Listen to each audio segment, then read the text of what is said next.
ست عنايات كانت بتتخانق مع جوزها امبارح ليه؟ اللي مؤاخذة يا خالتي بند، دي حاجات تخصهم وماليش دخل فيها. ربنا يكملك بعقلك. اوعي تتأخري عن ميعاد النهارده. تفوتي عليا العصر من عارف، يمكن يكون العريس عندي. متشكرة يا خالتي بندة. وأتابي يا اختي، انا كنت قاعده اتكلم انا والبت تحت الشباك اللي تنقرص في عينها ام اسماعيل، وانا مش واخده بالي، وابص الاقي ابنها الصغير، قلت اساله عن امه واطمن عليها.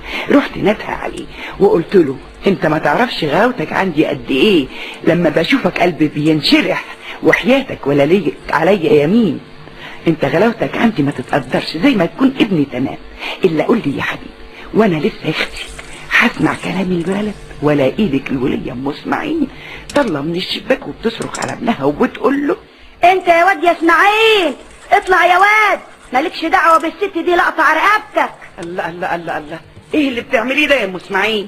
حلبتي يا اختي هتشوفوا له عروسه هو كمان. اطلع يا واد، مالكش دعوه بيها ولا لكش كلام بيها، دي ست ملهاش شغلانه غير تتجسس على جيرانها. شفت يا ابو سيد؟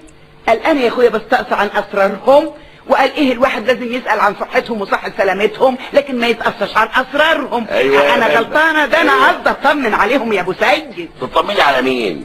الحقيقه بقى شيء مش ظريف ابدا اللي بيحصل ده. يعني ايه بقى يا ابو سيد؟ يعني الواحد يسال عن صحه جيرانه ما قلناش حاجه، يطمن عليهم ما قلناش حاجه، لكن ما يسالش طابخين ايه النهارده، عاملين ايه النهارده، اتخانقوا مع بعض ولا ما اتخانقوش. البيوت اسرار يا بمبه، ثم عيد تحاولي تعرفي اسرار البيوت. امال السؤال عن جيراننا واجب ما قلناش حاجه، لكن محاوله معرفه اسرار الناس عيب يا بمبه. شوفي يا اختي الراجل اللي بيعوم على عوم الوليه ام اسماعيل ويغلطني زي ما هي عايزه تغلطني، وفضحتني في وسط الحته كلها، وخلت يا اختي الجيران كلهم ما يجوش يكلموني. بقى ده جزاتي اللي بحب اسال على جيراني، لكن مش بقول لكم ماليش بخت مع حد ابدا. يا عيني عليا. الراجل ابو سيد ده يا اختي له حالات زي القوطه المجنونه، كل يوم بسعر.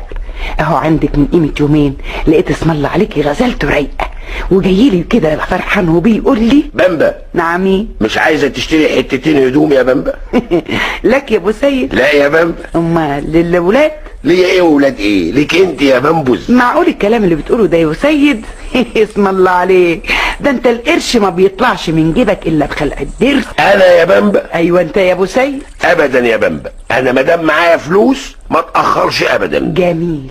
والفلوس موجوده النهارده؟ الحمد لله. طب يا اخويا لا يهمني ايدك على 50 جنيه قبل ما ترجع في كلامك. اتفضلي يا بمبه، اتفضلي يا ست. واسم الله عليك، هم كده بقى والبس عشان ننسى.